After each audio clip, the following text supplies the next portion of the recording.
So good to be with you all this evening.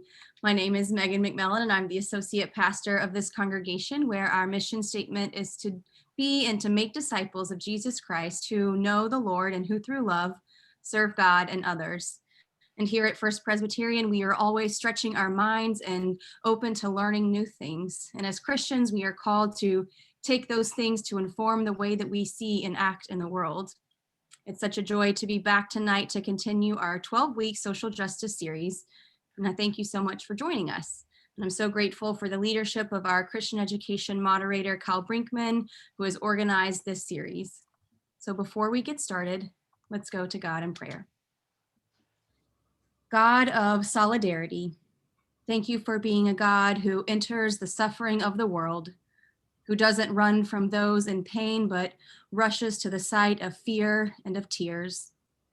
Release us from those empty cravings of unity which come at no cost to the oppressor, and lead us towards spaces of costly unity.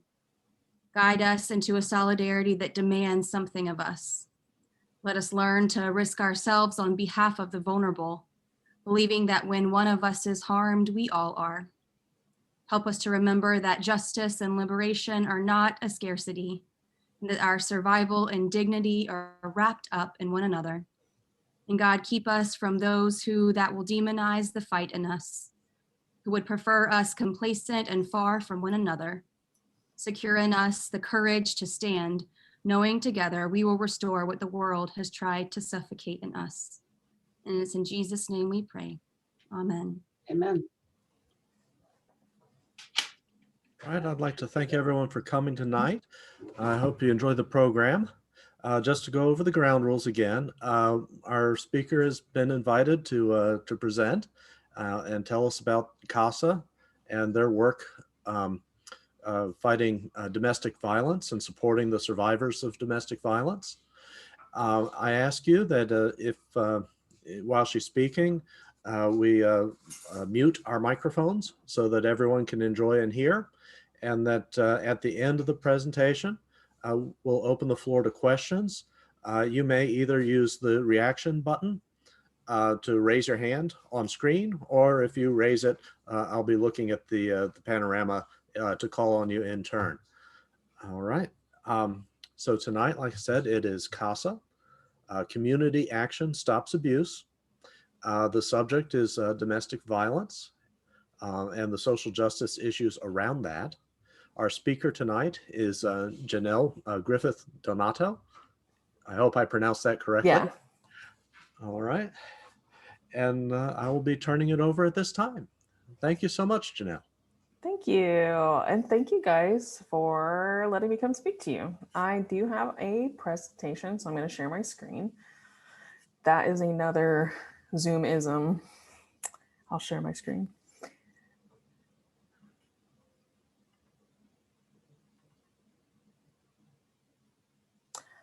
All right. So as Kyle said, my name is Janelle Griffith. I am the prevention advocate at CASA St. Pete. So basically my job is I do all of the adult education. We do have a Peacemakers program, which I'll kind of talk about in the end, which educates all of our youth. And I just want to warn you, I have foster puppies in my house, and so they do not know about being quiet. So if you hear barking, little puppy barks, that's them. But my goal today is to kind of talk about domestic violence, but also try to give you more information about it. And I always like to tell people this can be triggering content. Usually somebody knows somebody who's been through domestic violence, or if they have been through it themselves. So I always tell people, if you need to step away for a second, always feel free to do so. I am going to start with this video. This is not a graphic video by any means. You won't see anything, but the reason I really love this video is the very ending of this video. Let me know if you can't hear it, but I'm pretty sure I shared the sound.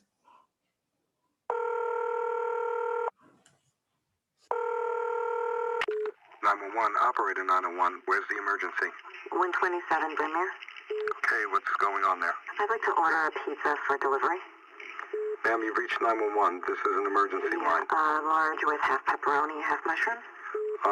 You know you've called 911. This is an emergency Do you line. know how long it'll be? Okay, ma'am, is everything okay over there? Do you have an emergency or not? Yes. and you're unable to talk because... Right. Is there someone in the room with you? Just say yes or no.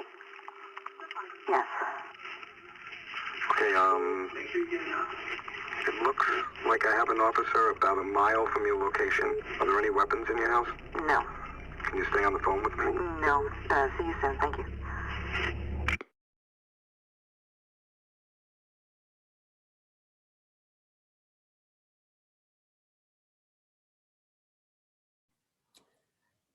So the reason I really liked that video is the very end. And I don't know if you guys know this, but that was actually a real true story that happened. A woman called a 911 acting like she was ordering a pizza, and she was in a domestic violence situation. And luckily the 911 operator was really listening to what she had to say, was able to decipher and really took a stand and was able to help her. And the reason I liked that video, like I said, is that really ending when somebody can't speak, it's up to us, and it's our job to listen. So before we go into all of this, I do like to talk about the legal versus the social definition of domestic violence. And this is really important to know because police officers are bound by the legal definition of domestic violence. So unfortunately, they can't do anything unless it's in the scope of this legal definition, which you can kind of see there. And it basically involves physical injury or death. So pretty much that's the only time police officers can really do anything, is if they see any type of physical altercation or physical injury that has happened. But the truth is the social definition is actually way more in depth. And it's a pattern of abusive behavior, but you can kind of see here in this line, it is not just physical, it can be emotional, it can be economical, it could be psychological. This is intimidating people, manipulating people, humiliating them, all types of things that go into the social definition of domestic violence. And this is actually what CASA focuses on, is the social definition. So CASA doesn't say, okay, we can only help you and serve you if you have physical injuries. It's anything that falls under domestic violence or dating violence. There's also a lot of terms that you will hear when you hear the word domestic violence, but it's kind of this umbrella term, domestic violence. Under there, you'll hear intimate partner violence. You'll hear people say family violence. You'll hear household violence, child abuse. Typically where you find domestic violence, you will also find child abuse. Elder abuse, there is actually, I was reading a lot about this because we're actually going to be doing a DV and seniors one. And they actually said you cannot separate the definition of elder abuse and domestic violence and put them in different categories, because of the truth is at the end of the day, it's all elder abuse. Stalking and cyber stalking, and then dating violence. I put dating violence with an asterisk because by law, dating violence involves a romantic relationship, although domestic violence can be anything. So it can be like if a son abuses a mother type thing. So it can be any type of family dynamic that happens. So just some statistics to kind of go through this. This is a really prevalent issue that we do have in our society, unfortunately. It says 1 in 5 women and 1 in 7 men have reported experiencing severe physical violence from an intimate partner. That's just the physical violence of it, not the whole entire definition of domestic violence. And unfortunately, 1 in 10 teens report experiencing physical violence from a partner in the past year alone. So that's 1 in 10 teenagers experience some sort of physical violence from a partner. This is a US statistic. So you can see in our entire United States population, 35.6% of women and 28.5% of men have experienced rape, physical violence, and/or stalking by an intimate partner in their lifetime. That is more than half the US population, which is kind of something that always blows my mind, because this shows you how prevalent in our society this issue is. Children and DV statistics, 1 in 15 children are exposed to intimate partner violence each year, and that's up to 90% were witnesses to that violence. That's upwards of 5 to 10 million children each year are exposed to it. DV in the LGBTQIA+ community, they have 43.8% of lesbian women and 61.1% of bisexual women have experienced violence by an intimate partner at some point in their life. This number is probably grossly underreported with our gay men because a lot of gay men feel that they cannot speak up for themselves. They feel like they will be judged, and they feel, especially with the authorities and the law, that they cannot speak to them. So this number is probably actually higher. But 26% of gay men and 37.3% of bisexual men have experienced violence by an intimate partner. And there isn't a lot of studies out, but they do say that number is probably significantly higher in the transgender community. So risk factors for DV. The risk factors for domestic violence can go on and on and on and on. I put these in here because it's kind of one of those things where they always talk about the different risk factors that'll happen. But the truth of the matter is that it can happen to anybody. But some of the things that they have is desire for power and control in relationship. This is what domestic violence is based off of, is a person having this desire to have power and control over another human being. Previous domestic violence or domestic abuse, so if you grew up with it, I always tell people this does not concrete your future. However, the reason why they say this is an indicator and a risk factor for domestic violence when you get older is because if you don't know any better, like that's what you were raised with and that's how you were treated and that's how you saw your parents act, and you don't know anything better, then you don't know that that's not how you're supposed to be treating another person, or that's how you're not supposed to be treated. Traditional gender norms and gender inequality. This is a really big one that's still kind of going into this. It's just, again, having this idea that women are supposed to be servants and they're not equal to men is a really big part of that. I will also say on the flip side of that, part of an abusive relationship can be is like having this standard that men are supposed to be this certain way, and if they don't act this way, then they're less than a man type thing. Poverty, they do see a lot of domestic violence in poverty. Low self-esteem, again, this is part of domestic violence, is taking away your self-esteem. And then emotional dependency and insecurity. A lot of people who are very emotionally dependent on another person are likely to stay in a relationship like this. And there's so many more. But the truth is at the end of the day, DV can happen to anybody, and who abuses is anyone. It's across all religions, races, ethnicities, genders, and ages, as well as all socioeconomic and educational levels. I have heard people and survivors talk about stories, and they are highly educated, highly wealthy people, all the way to people who are, lower socioeconomic status, who maybe don't have a higher education either. So it really doesn't matter. It can happen across all the board, and it actually happens all around the world. At the end of the day, domestic violence is about power and control. And this is a really important thing to emphasize, because a lot of times people have a hard time when they see somebody that they know in a domestic violence relationship. Maybe they're not sure what to look for.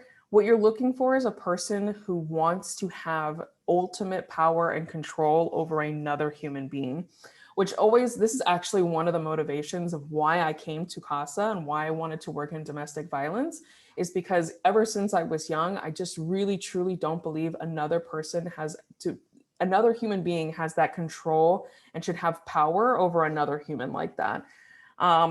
We don't belong to people, right?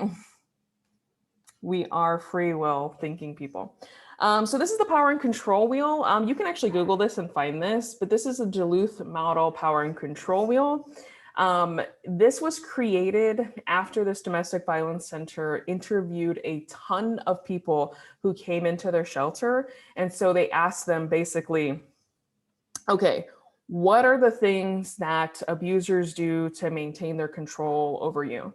The list went on, but these were the main points that they kind of drew from this. And so you kind of see the outer rim there. They use a lot of physical violence and sexual violence against them, but at the center of this is always that power and control.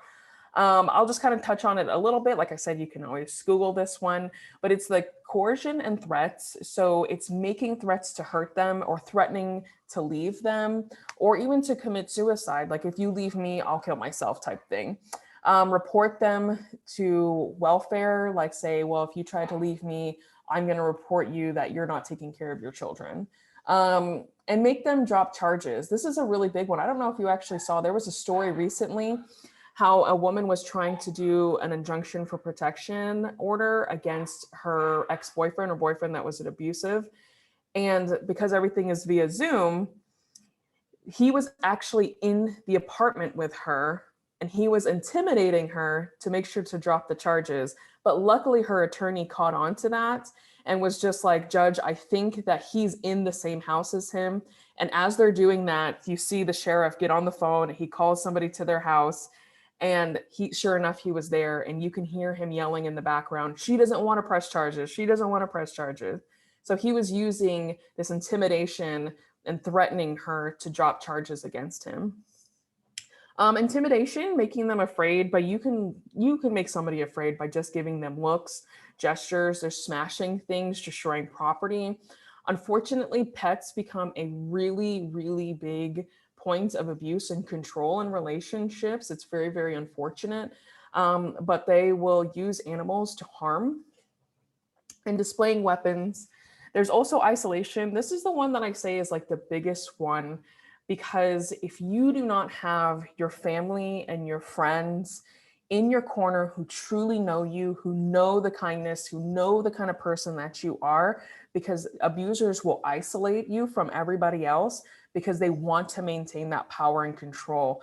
And when you don't have people who love you in your corner, who are constantly there with you, telling you that you are amazing and that you are wonderful, it's a lot easier for an abuser to seep into your brain and convince you that you're not worthy of those type of things. And so this is one of those things that I always tell people to look for the isolation. And part of that power and control and domestic violence is they will try to cut off friends and family. But this is why, like, even with friends that I've had, I will just randomly text them, even if I never get a text back, and I'll just say, I just want you to know that I'm always will be here for you. I'm always here. Just letting people know that you're a lifeline out there that will always be there for somebody. Emotional abuse, you putting them down. There's a lot of gaslighting them, making them feel crazy, humiliating them, making them feel guilty. Minimizing, denying, and blaming is a really big part of it. It's a very narcissistic behavior that abusers have, and they will never take responsibility for their actions, ever. They will say, I have to do this to you because you don't listen to me. I have to hurt you because you won't follow the rules. Like, it's always about the other person. Using children, this is like one of the most heartbreaking ones to me, is the pets and the children, is they will use children to keep them in a relationship, making them feel guilty about children, saying, if you try to leave me, I will take the children from you. You'll use visitation as a way to harass them. And unfortunately, they'll use children too to relay messages of like talking down to the other parents. Economic abuse, the world runs on money. That's unfortunate, but this is money makes the world go round. We need money in order to get an apartment. We need money to get a car. We need money to get food. And a lot of times what abusers will do is they'll make sure they have absolute control over the money. So that way, and they'll give somebody an allowance. So that way they can never leave them. How are you supposed to run? How are you supposed to leave? Or how are you supposed to even think of trying to get another apartment if you don't have access to any money? The male privilege one, again, domestic violence can happen to anybody, but when they created this power and control wheel, they said this is one of the biggest ones that they heard from a lot of the survivors, was having this idea that, you know, we are the master of the castle, we make all the decisions, and it's our role to control women and the children in our home. But at the end of the day, this is probably the biggest part, if I cannot emphasize this enough. It actually starts with love. A lot of people just think to themselves, like, what do you mean love? Love is the foundation that abuse is built on. And a lot of times people will talk in the domestic violence world about all of these other signs. They'll focus so much on the power and control wheel. But the truth is, you have to understand that abusers will use love to get everything that they want. So they use this love as a foundation to get that kind of control. Because if you think about it, if somebody comes in and they are like the best person in the whole entire world, they treat you fantastically, they're always so nice to you, then all of a sudden they say one comment that you're just like, well, that was kind of out of nowhere. But then you see, you kind of brush it off because you love them, right? And then they do it again and they do it again, but then they ask you for the forgiveness. I'll never do it again. And it's just this kind of like pattern of abusive behavior. And that love plays a huge role in controlling a person, and they use love as manipulation. I also like to point out no one intends on being in an abusive relationship. Unfortunately, we still have a lot of stigma in our society that people are like, why did you do this? Or why would you let somebody treat you like that?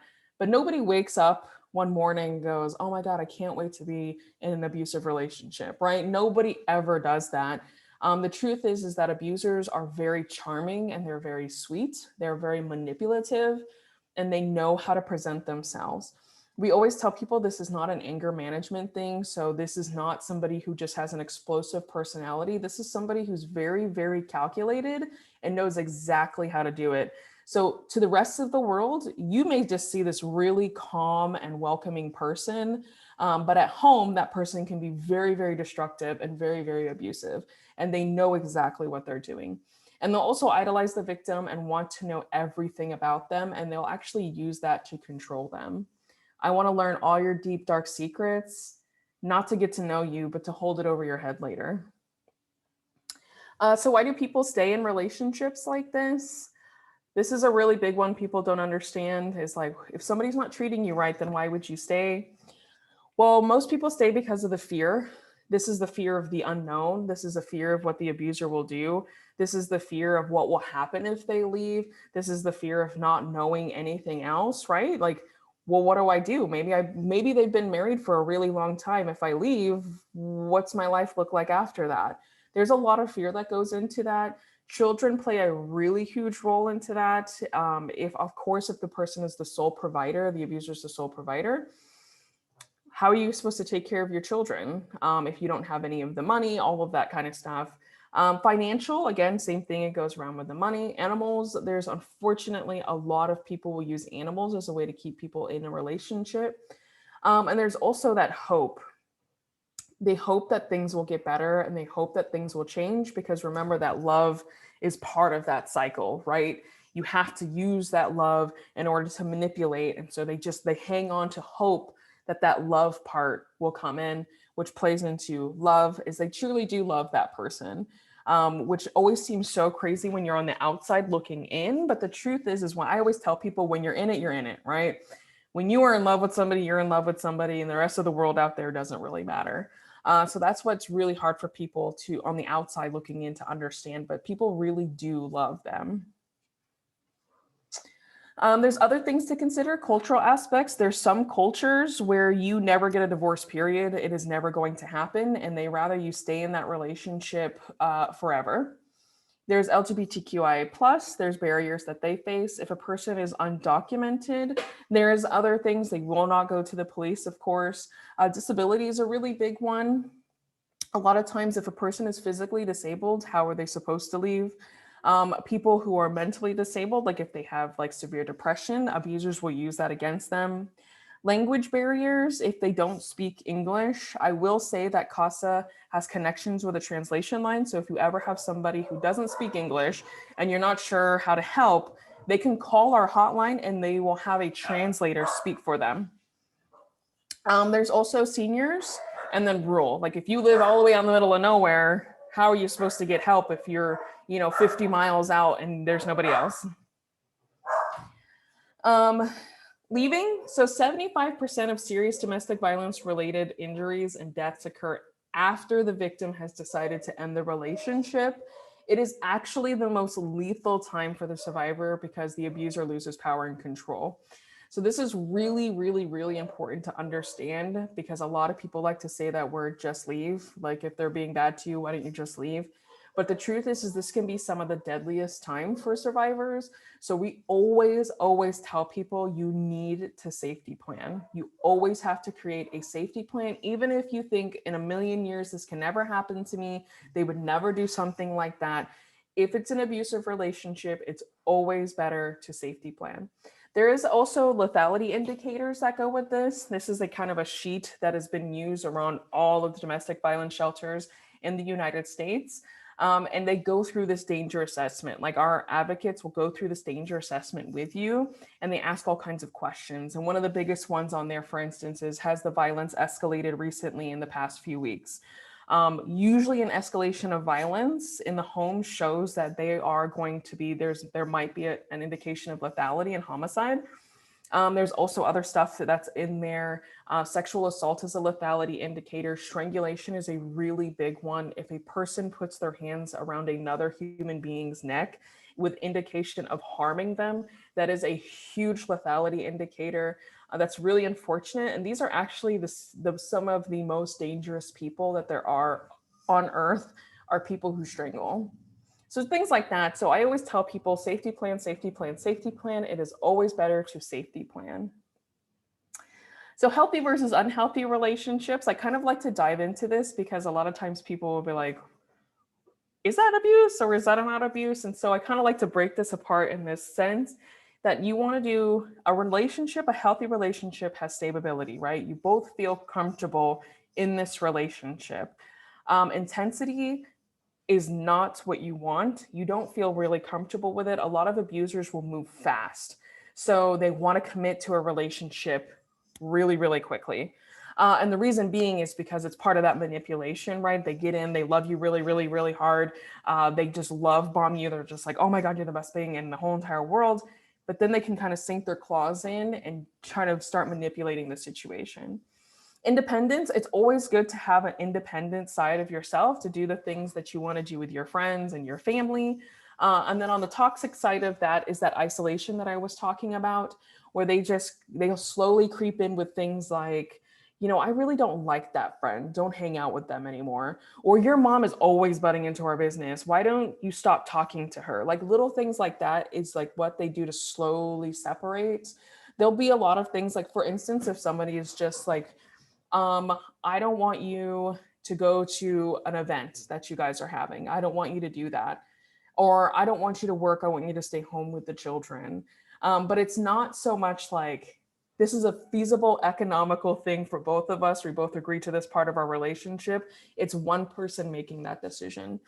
Concern versus jealousy. It's normal to be concerned in a relationship. It's normal to be a little bit of jealous, but the jealousy becomes toxic when it's a very intense jealousy, where they just don't want you to be with anybody else. So these are kind of things you can listen out for. So if somebody is just like, I don't like them hanging out with anybody else, or I just want them to hang out with me. Why are you hanging out with them again? You always hang out with them, hang out with me. Those are the type of things, if you start hearing those things, your little spidey senses should kind of go off because that person is being really jealous of other people. Teasing and belittling, this is the best way that I put this one. Teasing is everybody's laughing. Everybody's having a good time. Everybody's laughing at the joke. Belittling is when the person who's the topic of the joke isn't laughing, that they are being belittled and they do not feel comfortable being a part of that conversation. And the part of that too is that an abuser will never apologize for that. They'll say, you need to learn how to take a joke. It was funny. I don't know what's wrong with you. This is all your fault, type of thing.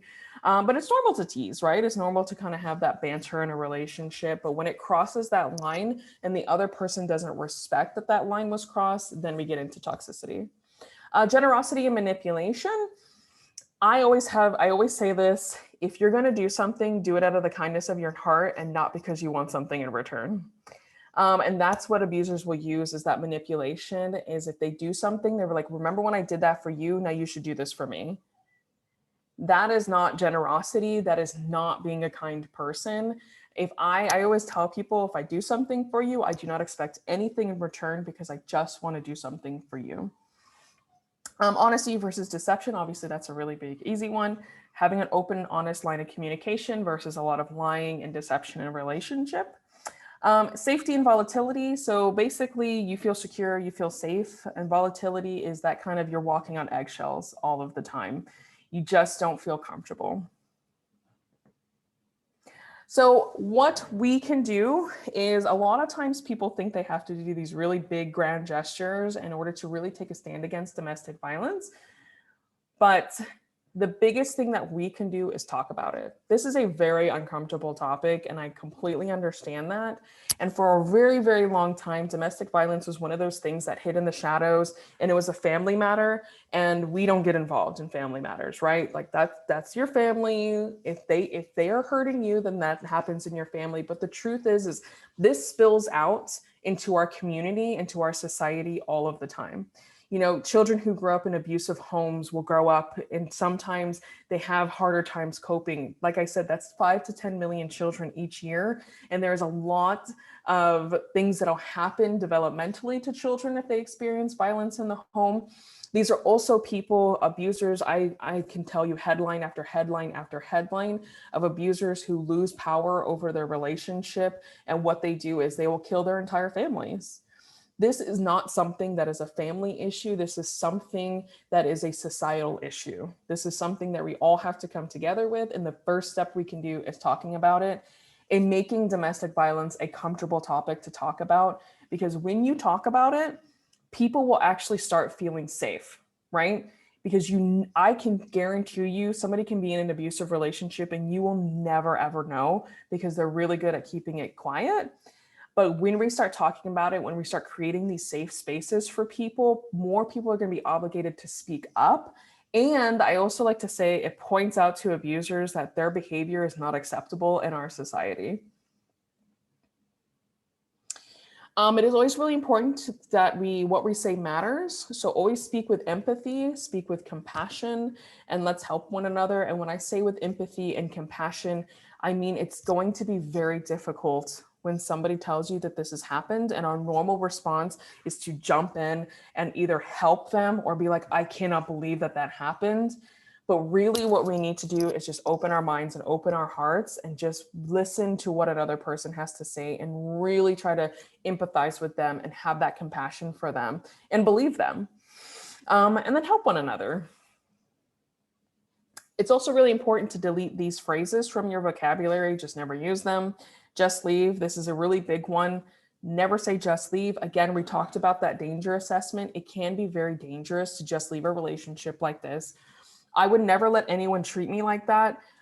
I know that seems really harmless, but what you're really saying when you're saying this out, like say if you were in a group of friends and you're like, oh, did you hear that story about so-and-so? I would never let anybody do that to me. And you never know, somebody in that circle might be going through a domestic violence situation. And again, you would never ever know. And by you saying, I would never let anybody treat me this way, is what you're saying to them is you're letting them treat you this way. This is your fault that you're being treated this way. And it's not the abuser's fault. And I always tell people to delete this one because you're just saying the exact same thing the abuser is saying is the reason I treat you this way is it's because of you. And then what did you do? That one's pretty hurtful to say is what did you do to cause this type of violence? Nobody deserves to be lied to, manipulated, and physically harmed or emotionally harmed or psychologically harmed. And let's not be that bad if you stay. A lot of the times it is so bad that that's why they stay because they fear what will happen to them if they leave. Another big thing we can do is end the stigma on violence. So a lot of times people think to themselves, well, this stuff just happens and there's nothing we can do about it. We can do a lot about that. And part of that is saying we don't accept this type of violence in our society. Ending the stigma on gender, unfortunately, this is still a really big one. And unfortunately, statistically, a lot of women are still the recipients of abuse. And so we have to end this stigma that this is part of women, like this is a women's issue. But on the flip side of that, this isn't a women's issue, this is an everybody issue, right?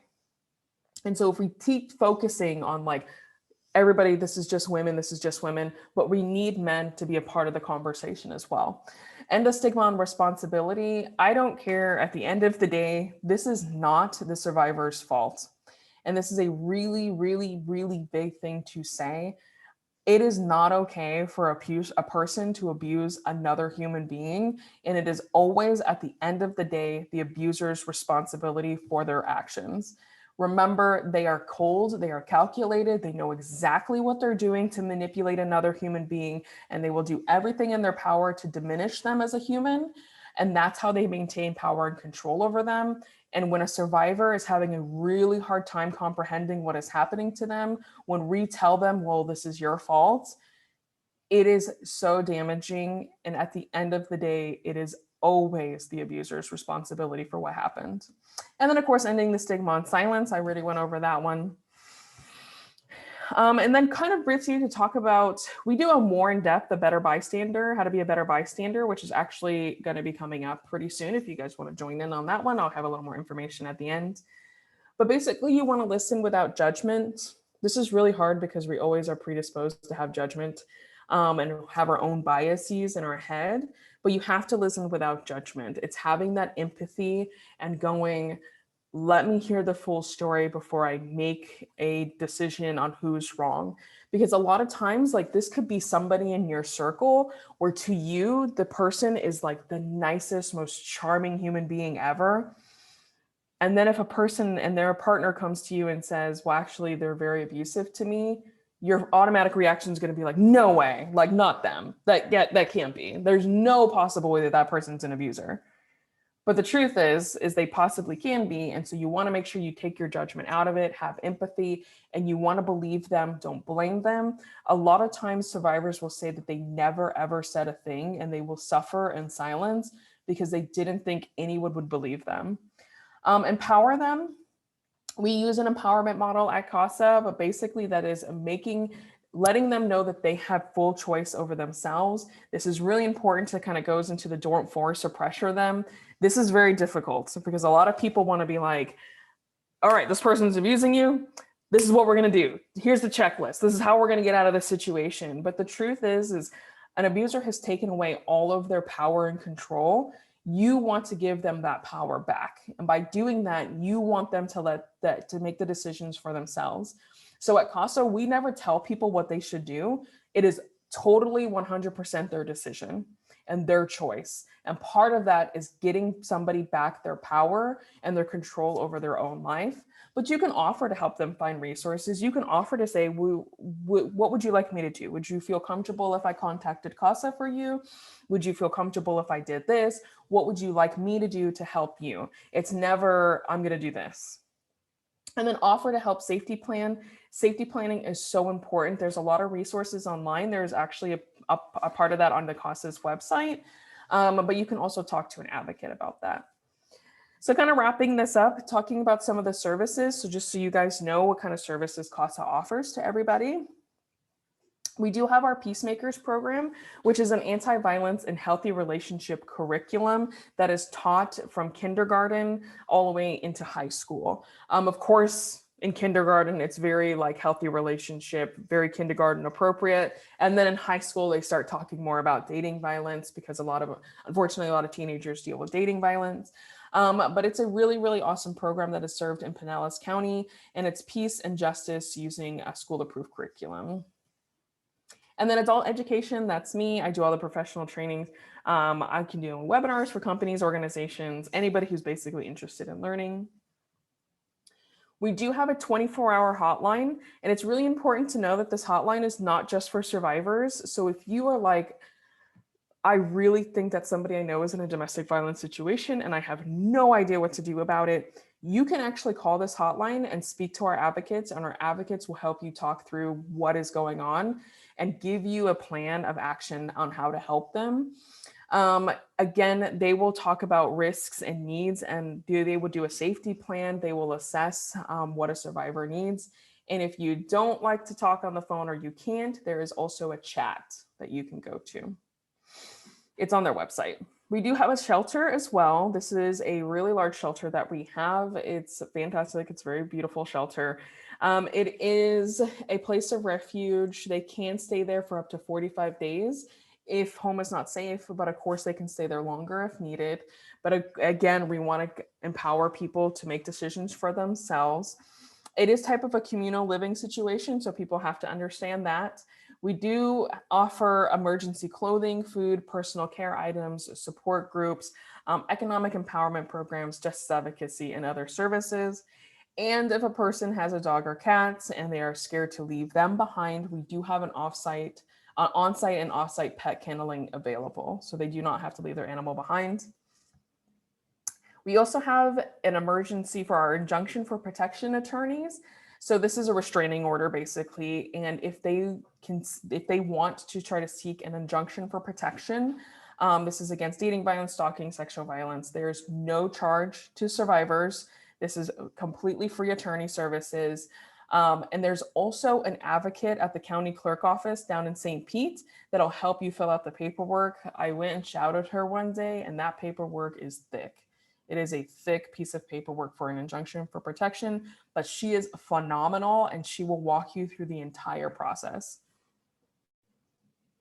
We also have restorative. So we have residential advocacy. So this is person that's at the shelter. They do get a case manager. We have a resident life advocates who help with multiple different things, from transportation to just kind of doing events at our shelter. We do have youth advocates. We do have a youth center at our shelter.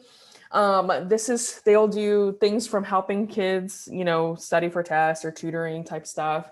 They also try to do events for children to kind of create a very warm and welcoming environment.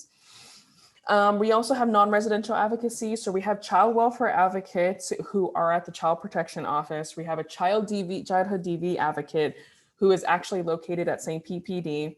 And there's justice advocates. So this is accompaniment to the courthouse. So a survivor never has to do any of that stuff alone. And we have non-residential advocates that kind of are outreach people.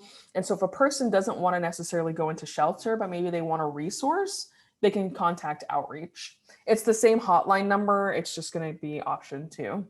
And then we have housing, which is pretty awesome. We have a permanent supportive housing, transitional housing, and rapid rehousing. And quickly, basically, permanent supportive housing is available to domestic violence survivors who have a physical disability due to domestic violence. There's no cap on how long a person can stay here.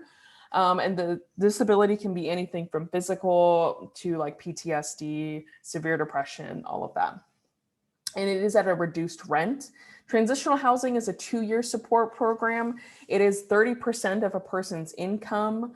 Again, domestic violence situation. And then rapid rehousing will offer first month's rent and also the deposit if they just need to find an apartment or somewhere else quickly.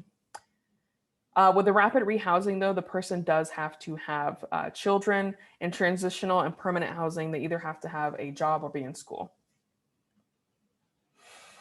So we do have more trainings coming up. We have a how to be a better bystander, which is more talking about bystander type stuff and we kind of go a little bit more in depth of helping somebody in a domestic violence situation. That's on May 11th at 8:30 in the morning. All of these are recorded too. So if you can't join them, we can always send the recording out if you request. And then DV and seniors that we have coming up May 25th, and you can just register. It's just CASA.St. Pete. We do have volunteer opportunities hopefully soon. We don't have them as of right now because obviously with COVID, but we also hired a new volunteer manager who will be taking over the program. So we're kind of restructuring that, but look out for volunteer opportunities soon where hopefully we'll get back to that. And then at the very end, of course, a lot of people ask, how can we donate things to CASA? We do take monetary donations. You can donate right there online. They also take bequests and planned giving, and you can also mail in a check, but we also do in-kind donations. If it is going directly to our shelter where our survivors are, it has to be an unused item. That's because, again, with COVID and all of that kind of stuff. But our thrift store will take a lot of different things and know that anything that is sold there goes directly back into our programs. And we do also have an Amazon wish list. That's all on our website.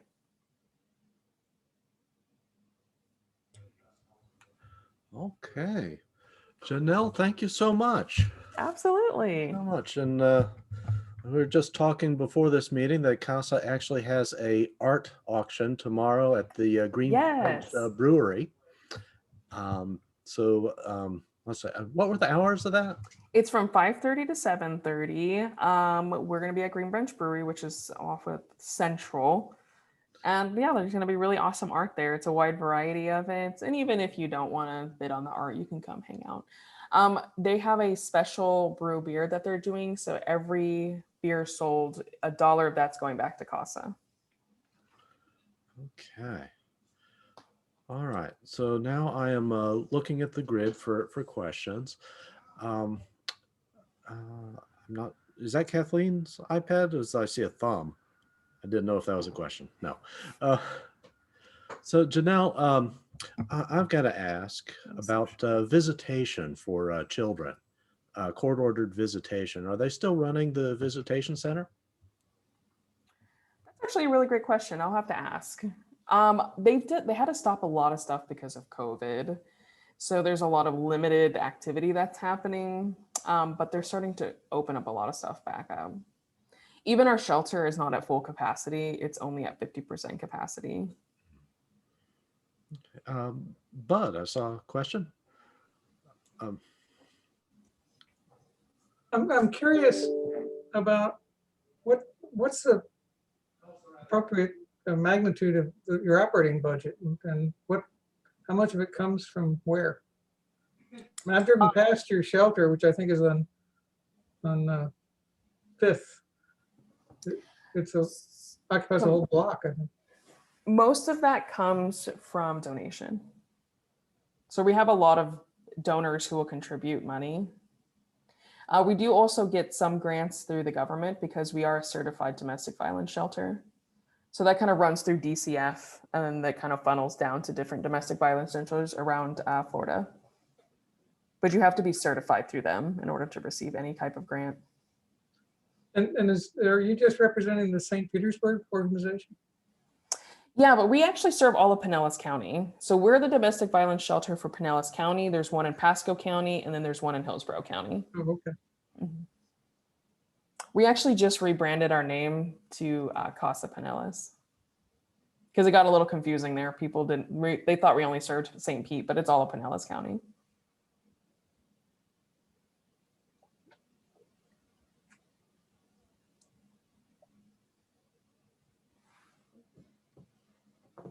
Janelle, you may have covered this or intended this with your remarks about education programs, but does CASA or somebody else coach public school teachers in Pinellas County about how to recognize child abuse or even broader family abuse via their PTO and other kinds of events? They do actually.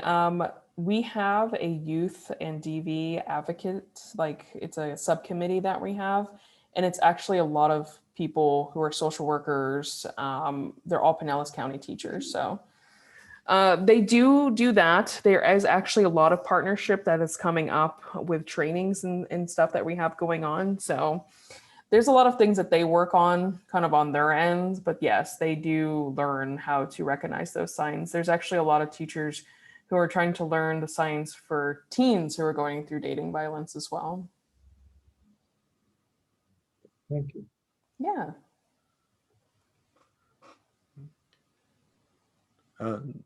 Debbie? Oh. Okay, what is the overall budget for all of these? I mean, and most of it is from volunteers? The overall, our overarching budget for No. CASA? Yes. Yeah. I actually don't know our exact operating budget. That's a really great question. I'll have to ask our development. I can't ask them that. But I know it's pretty extensive because we do have a 100-bed shelter, which is the largest shelter in Florida. And then we also have a multitude of different programs that we offer. So, Kyle. Linda. Okay, thank you. I have a question.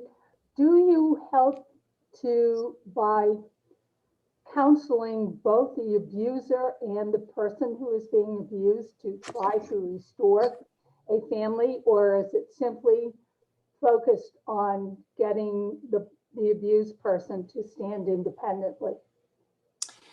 So that's a really great question. So we do have a lot of pretty much every connection in Pinellas County you can think of. So we do have a lot of referrals that we'll offer people. There's also victim compensation that happens. That's a federal program that can offer funding for counseling. But the truth is that a lot of abusers on that end will have to make that effort on their own. This was actually a question I asked somebody who's been with CASA for over 10 years. I asked her, have you ever seen a relationship mended after domestic violence has happened? And she said she's only seen it once in over 10 years. Wow. And that's because that person had to put in a lot of work. And it's typically, she said, what ends up happening is you have to separate because the relationship has become so toxic. You have to do counseling and all of that stuff on your own. And that's what he did. So he went to counseling on his own. He started going to church a lot more. And now they actually speak to churches about what happens because he completely did a complete 180 on his life. But only one. I asked that question to multiple people. The other person who's been at CASA for over 10 years, she said she's never seen it. And that person has only seen it one time. Wow. How discouraging. Yeah, it's the part that comes with it is just that there's so much that goes into this abusive relationship. And one, the abuser has to take that effort to dig within themselves. And a lot of times they just never think that they have a problem.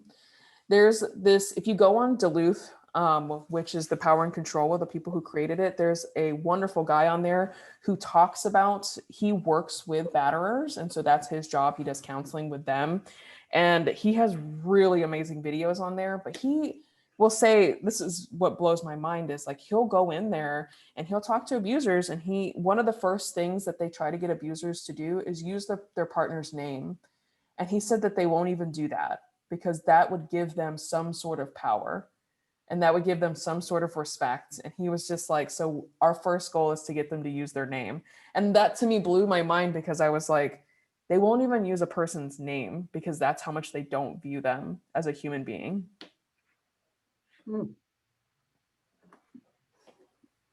Kathy. Janelle, you said the shelter was operating at reduced capacity because of COVID. Yes. Do you have a sense, though, of what the need has been? I imagine it probably has increased over the past year. It has, unfortunately. They said that pretty much once COVID started hitting, the national numbers aren't out yet because a lot of domestic violence organizations are going to look into what happened during COVID. But at CASA alone, they said that the calls increased. I think they said by like 15 or 20% were increased. But the thing is just because a person calls doesn't mean that they necessarily need shelter either. Sometimes they'll have a place to go. They just need like either just like a night somewhere or they just need resources. Thank you. Absolutely. Chris. Actually, Kathy asked the question that I had in mind because I've heard that there are a lot of, it's increased, but I imagine it's a lot harder to contact someone in a closed up, isolated house. It is. It's very, very unfortunate. And it was one of those things where when COVID hit, a lot of advocates, especially people who work directly with survivors, were heartbroken because they knew exactly what was going to happen.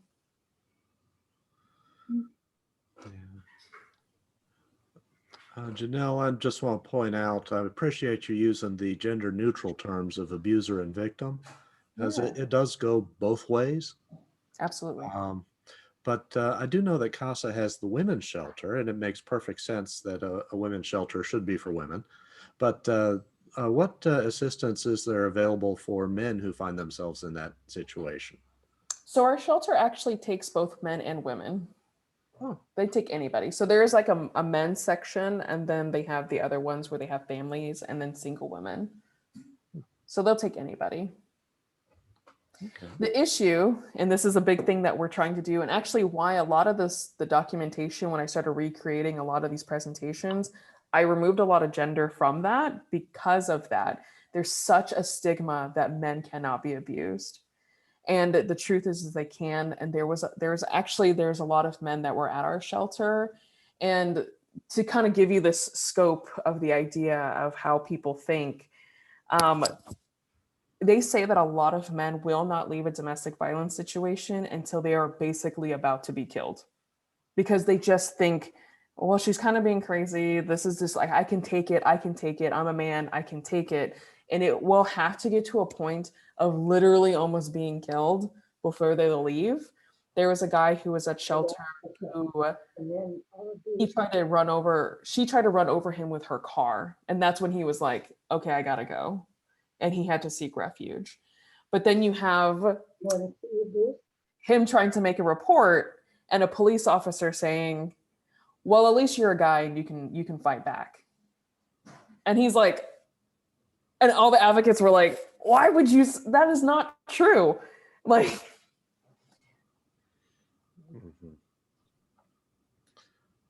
yeah, that's very much the case. yeah. That it is very hard for men to speak about that issue. I don't care to talk about that on a recorded line. Yeah, absolutely. And that's what we're really hoping. And part of one of the things that I really hope by having this and really having these conversations and removing, because it is a lot of places that you read will still use predominantly she when they speak about things. And I completely understand why they do that. But on the other end of that, I'm like, well, men will never feel comfortable speaking up about it unless we include them in the conversation. And so this is why I think it's so crucial to have that part. Okay. All right. Chris, do you still have a question? No. All right. No, I'm good. And it was You're a sure, very, Janelle. thank you, Janelle. That was Absolutely. Yes, thank you. wonderful. Okay. Well, Janelle, thank you so much. And Absolutely. what I'm going to do is offer a little prayer and we'll say good evening. Okay. All right. If you will, bow your heads, please. Lord, we thank you for the work that CASA is doing to remove the stigma, to empower people to get out of a bad relationship, one that you didn't want them to be in. And maybe they need our support in coming out of it, seeking wholeness, and seeking that safe and fulfilling family relationship that we've all wanted and everyone deserves. Bless their work and bless our partnership with CASA through the years. In Jesus' name we pray. Amen. Thank you. Thank you so much, Janelle. Thank you. And if you guys have any other Thank questions, you. Kyle has my email address. So Yes. feel free to email me. All right. Well, thank you so much. Yeah. Very interesting. Thank you so much. Yeah. Thank you. Have a good night. Well done. Bye.